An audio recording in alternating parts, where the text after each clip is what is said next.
Go Jackets.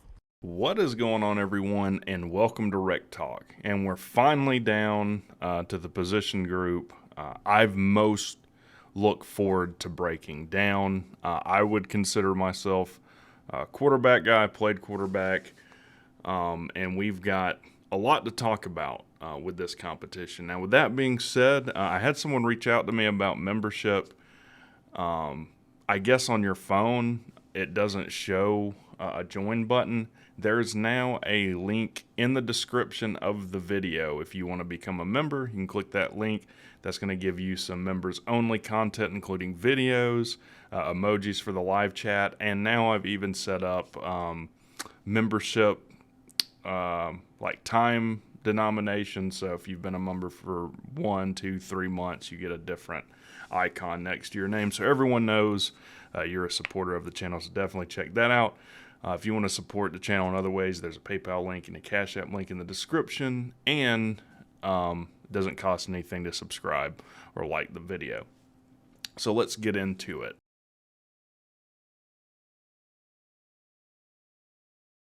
Well, let's get into who are we losing, who's coming in. Obviously, we're losing Jeff Sims. A lot of people kind of wondering exactly what happened there.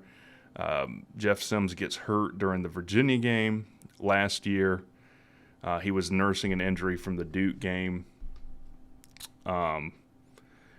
Seemed like during the Miami game he was cleared to come back in, but refused to. A lot of people were really upset with that. I've given my opinion on it. If he, in his mind, there's a coaching change, he's going to hit the portal anyways. He's not going to want to exacerbate an injury and limit where he can transfer. I honestly totally get that. Is it bad for Georgia Tech? Yes, but this is a kid who's very talented, and that's also one of the more contentiously debated things for Georgia Tech fans.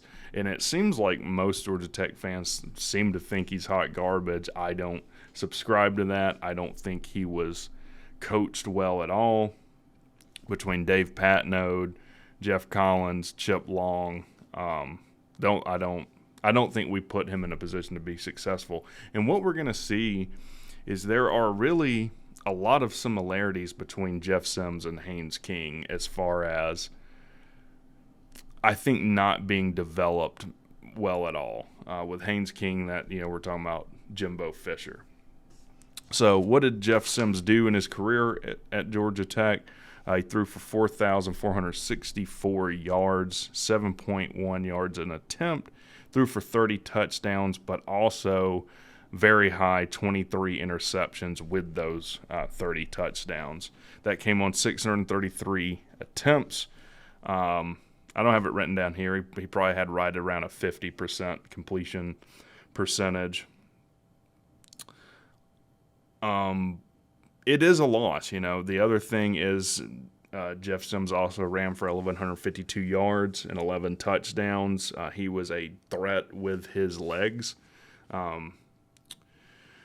That was best displayed against North Carolina last year when we ended up blowing them out. And in the Pitt and Duke game, we really focused on his running ability. Now, we talked about it in the running back video. Sims was also our third leading rusher. So not only do you lose your starting quarterback, you also lose your third leading rusher. So we'll see how he does at Nebraska with Matt Rule. I think he's going to be pretty good. I think the guy actually is a really good quarterback, and I hope him nothing but the best. Now, let's talk about Haynes King. Haynes King, highly coveted and sought after recruit out of Longview, Texas.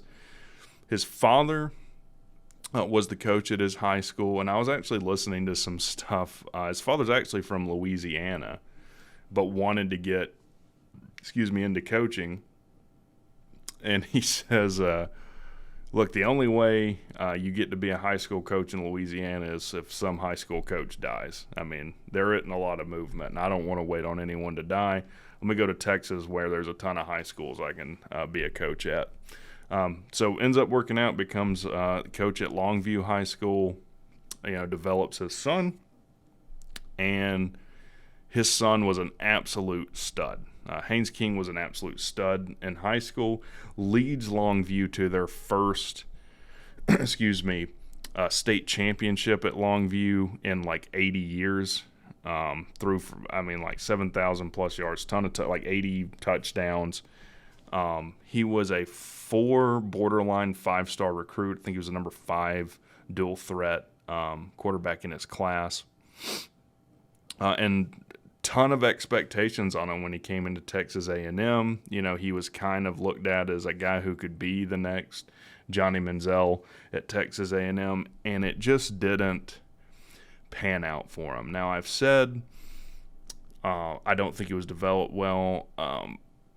Jimbo Fisher seems to be a guy that's just very set in his ways. He was calling plays there as well, and seemed to be a guy that premeditated his play calling, or was just set on it. Like, hey, we're just going to run these 5 plays. We're not really going to take into account what the skill set of our players dictates.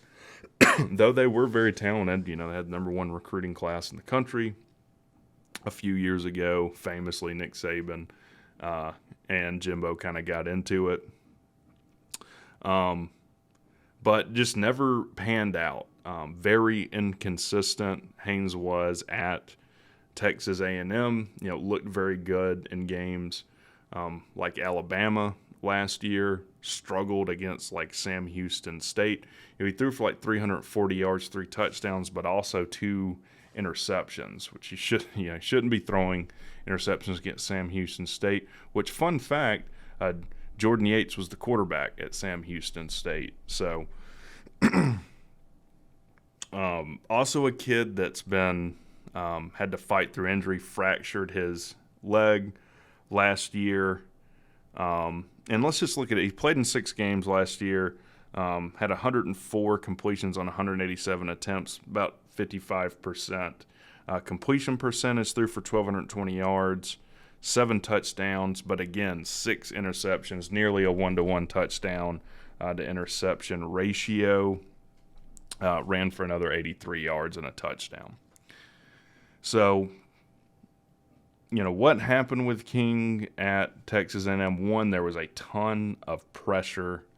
In fact, I don't know a school, maybe in Alabama, LSU, one of these big SEC schools, that you're going to have as much pressure as Haynes did at Texas A&M, in conjunction with not being developed well. So that's who we get in with Haynes King. So let's talk about this quarterback battle. There's a heck of a quarterback battle going on between 3 quarterbacks. Obviously, we've talked about Haynes King, Zach Pyron, who started at the end of last year before he got hurt, and then Zach Gibson. Now, not many people giving Gibson really any chance of winning this job. But I'll tell you this, I do think the guy who shows the most in practice is going to win this job, and if it's Zach Gibson, it'll be Zach Gibson. Where in the past, it was just Jeff Sims, and there was a 0% chance anyone else was ever going to start at quarterback, and we saw what that meant for our team. We just didn't have anyone pushing Sims to get better. So, let's talk about, first Zach Gibson. So, Zach Gibson, like Georgia Tech, was the tale of 2 teams last year. Zach Gibson was really the tale of 2 quarterbacks. After Jeff Sims goes down, he comes in the Virginia game and looks about as bad as a quarterback can look. In his first series, I think he took like a sack. Looked like he was standing in cement, then throws a pick, and famously runs out of bounds on the last play when we're, within a touchdown, a tie in the game. To Key's credit, we bring Zach Pyron off the scout team, get him ready to play, gets hurt, Gibson comes back in against Miami, throws another interception in his first series back. And you're just thinking, man, there's zero hope for this kid ever developing into a quarterback that can win games for us. Then you get the North Carolina and Georgia games. Looking at his stats here last year, Gibson threw for 589 yards, a touchdown, and 2 interceptions. So he had a 2-to-1 interception to touchdown ratio. Completed about 54% of his passes. But listen to this, 72% completion percentage against North Carolina, threw for 174 yards. So he didn't throw for a touchdown, didn't throw for a ton of yards, but he completed a lot of passes. He kept the offense on time, and he kept moving. I would have lost every bit of money that I will ever earn if someone would have said, do you think Gibson could beat North Carolina? No, there's no chance. It's a testament to Chris Winkie. I think I keep saying this like in every video. I think Chris Winkie's the most underrated position coach in college football right now. He's a great coach. And look, he got Zach Pumachan. Also, didn't mention him. Zach Pumachan transfers to UMass. Not a lot to talk about there. He was really more of a running back than a quarterback for us. But also a testament to Zach Gibson. Look, he stuck in there. He got better. He was coachable. And also looked really, really good against the University of Georgia, number 1 team in the country last year, national champion. That game was tied going into half, and there was a lot of people sweating in Athens. So don't necessarily sleep on Zach Gibson. Do I think he'll win the job? No. But he is definitely a serviceable quarterback. Now, the attention is really on Haynes King and Zach Pyron. Who's going to win this job between these two kids? We interviewed Zach Pyron on the channel. Definitely go check that out if you haven't. Seen that, I'll link that in the description of the video as well. Now, Zach Pyron, another kid highly recruited stud. He's a 3-time state champion.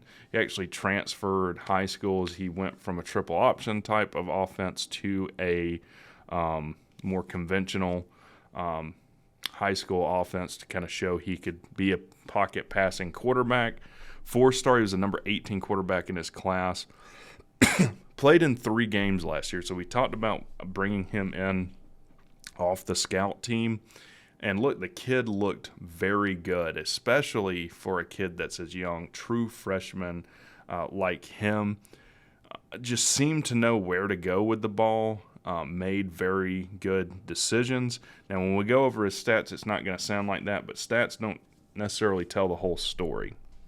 So, he had 49 completions on 82 attempts, so almost 60% completion percentage, which has to be the highest completion percentage since Paul was coaching here.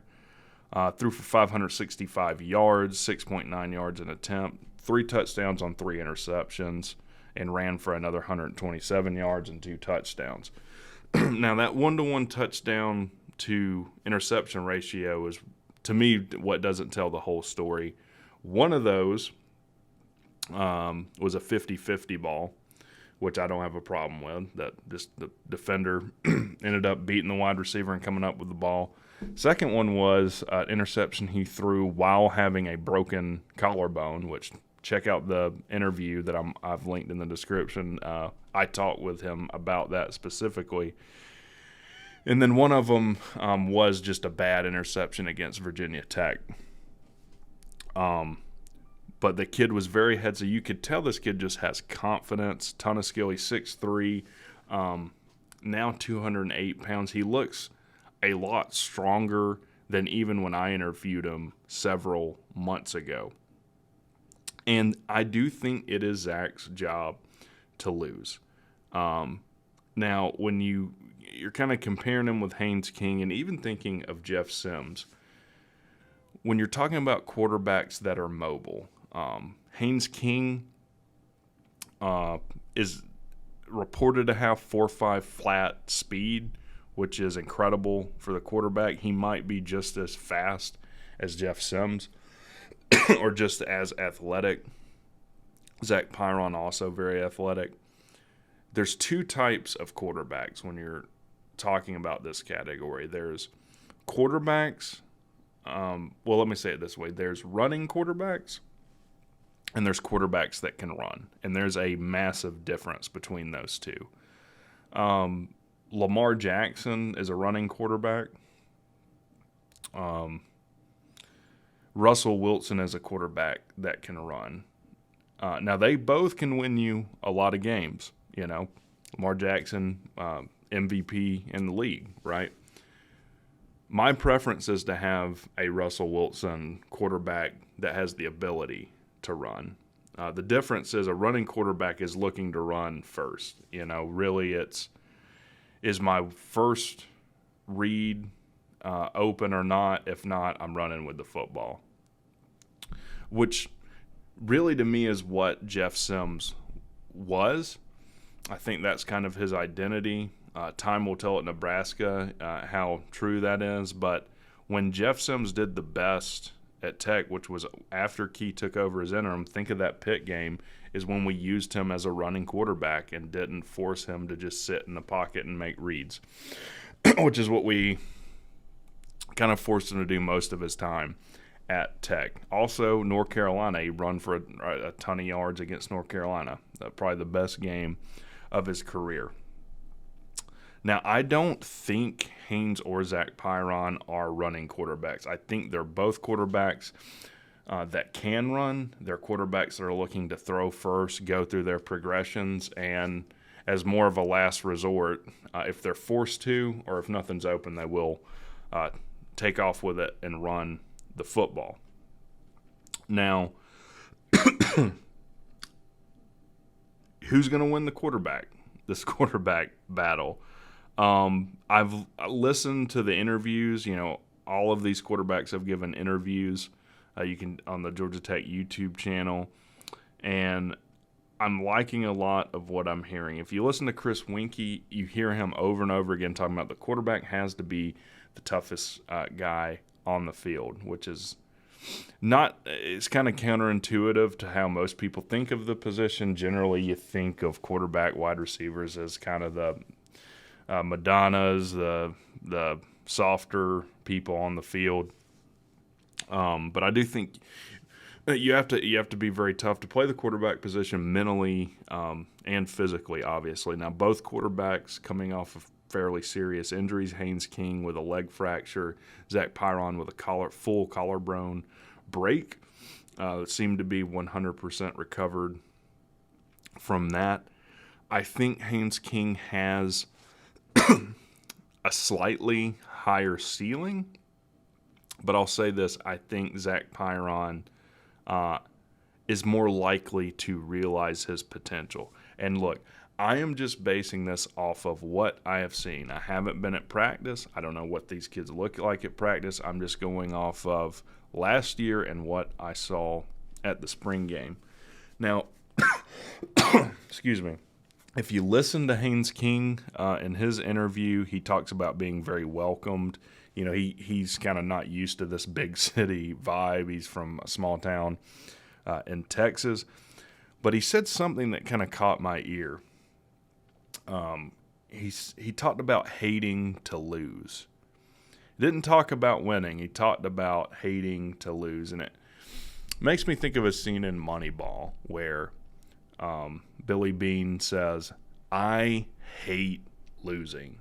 I hate losing more than I love winning." And there's a difference. And I believe that. Most successful people absolutely deplore losing. I can remember Paul Johnson talking about after a loss, his wife just knew to leave him alone and he'd go down, you know, in the finished basement and just kind of need to have the night to himself. And this is something else Brent Keys talked about, just absolutely hating losing. And we have got to get back to that. You know, having this mentality of hating to lose. Now, what can these quarterbacks be if realized potential? And there might be some people that maybe scoff and laugh. I think Haynes King is a phenomenally talented quarterback. I think at his height, Haynes King could be a Joe Hamilton type, and at Zach Pyron's height, he could be a George Gotsey with the ability to run. So I guess what I'm saying is whoever wins this quarterback battle, I think we're going to be in very good hands with. Now, there are a few things that concern me with Haynes King that don't necessarily concern me with Zach Pyron. I think Haynes is going to have to find some confidence that Zach Pyron already has, because I think it's Zach Pyron's job to lose. But, we talked about types of quarterbacks. There's also identities of quarterbacks, and maybe we should step back and address. I've talked about the throwing motion. If you look at Haynes King's throwing motion from high school to Texas A&M, it's fairly different. So it seems like that's something he was coached to do by Jimbo Fisher. And that particular very high holding the ball and that kind of thing is a more archaic way that quarterbacks have been coached. You don't see anymore, and I think that came from Jimbo Fisher. It looked much better in the spring game. Now, with that being said, I don't want to mess with a quarterback's motion too much, other than maybe quickening it up a little bit, but that looks much better. But there's also, I guess, quarterbacks like Brett Favre, and there's quarterbacks like trying to think of a good example. Well, let's just look at like Aaron Rodgers and Brett Favre. Brett Favre, both quarterbacks won Super Bowls, both thrown a ton of touchdowns and talented, but different identities. So Brett Favre is a guy that's a gunslinger, and he's going to take shots downfield on low percentage throws that just work out sometimes in their ESPN highlight plays. How did he make that throw? Also leads the league all-time in interception, was like 400 and something. That's not something you're going to coach out of Brett Favre, I'll tell you that. Aaron Rodgers, a guy that's more going to look at – maybe Dan Marino's a better guy, a guy that didn't have the huge arm but made a ton of high percentage throws, knew where to go with the ball.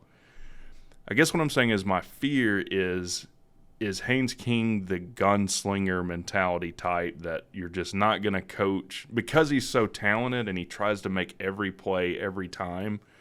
You got to realize sometimes the defense just won that play. They have a better play call. We spoke of chess earlier. There's a concept in chess called Zugzwang. It's a German word where you just don't have a good move. If you could, you would just say, hey, I don't want to – you take two moves in a row. Now, you can kind of surrender a play in football, though. You can just throw it away or just check it down if that's available. Is Haynes King capable of doing that? I think he is, but there is a fear of mine that he's been so talented, like in high school, that he's just always looking for that throw downfield. I think that was the same issue with Jeff Sims. He's just so talented. I mean, look at the intercept. Think of the start of the Clemson game last year. It started with interception, big downfield throw. I don't know if that's something he was coached to do, but it seemed to be something that plagued him through his whole career. Now, I do think Chris Weinke can work with him on that. I do think that's something that's coachable. I don't necessarily think he's just a gunslinger, can't make high percentage throw guy. Zach Pyron, on the other hand, is that high percentage throw guy. Already has the confidence, and can be a true pocket passer. Now, when you look at when Haynes is the best, Haynes seems to be the best when he is on the run. Doesn't seem to be as successful when he's just sitting in the pocket. So whoever wins the job, I think play calling and offense is going to need to be slightly different. With Zach Pyron, I do think you have a little bit bigger playbook. You can just sit him in the pocket and let him cook. Or maybe not bigger playbook, but just a little bit different. With Haynes King, I think you more want to do RPOs, read options, rollouts, have him on the move. All right. So before I say who I think will be the starter, let's talk about Chris Weinke, another phenomenally talented quarterback. Played quarterback at Florida State, but even before then, he played in the minor leagues for the Blue Jays for like 6 years. So he was older, considerably so, when he played at Florida State than most people are when they're playing college football. But add him to our national champion ring list. I think that makes 7 now. Won a national championship in 1999 with Florida State and won a Heisman Trophy in 2000. If you're a Tech fan, you think back to that time in the late 90s, he was the bane of our existence. We never could beat Florida State. That was when Joe Hamilton and Godsey were here.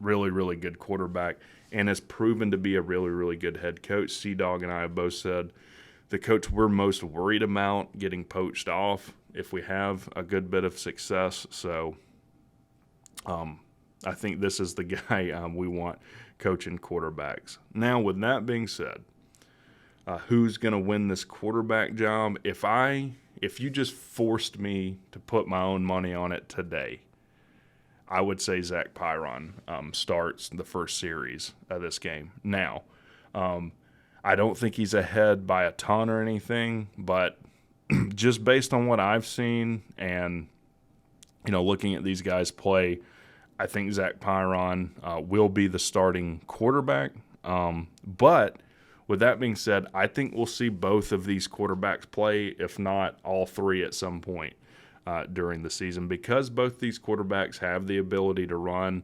I'm sure they're both, whoever starts might get banged up in this season. We're going to have to see the number 2 guy come in. Whoever starts, I think we're going to be much better than we have been in the past.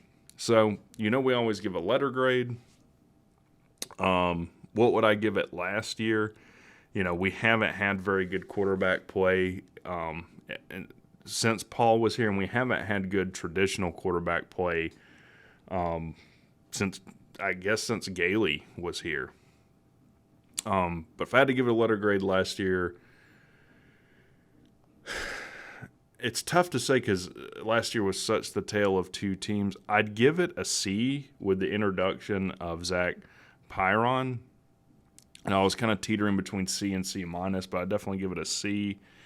This year, and again, it's hard to say because it's so dependent on how every other position group on the offense performs. But I also think we take a good step up here with a full offseason, the first true quarterback battle we've had in many years at Tech. I'm going to give us a full B+. So I'm going to say our wide receivers are a B+, and quarterbacks are a B+. I'm so excited. I mean, we're like 14 days out now from September 1st at Louisville. But let me know what you guys think. Who do you think is going to start? Who would you like to see start?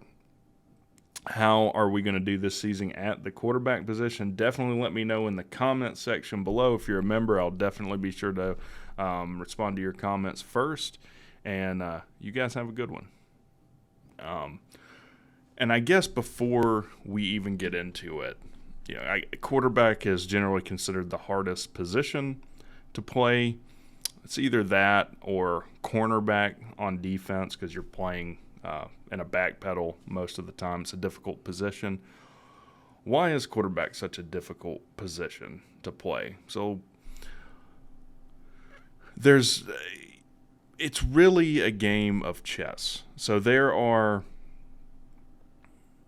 obviously you have to be physically tough. You have to possess the skill set, the arm strength to make certain throws. But look, there's a pre-snap read. So the defense shows two safeties high, with cornerbacks off. So that's looking like either cover 2, cover 4.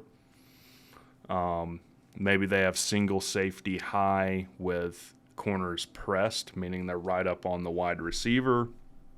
So they're giving either a cover 1 or a cover 0 look. They're cover 0. They're just in straight man with no help over the top. So there's a plethora of different looks you can get right off the bat. So then you're thinking, well, what play do we have called?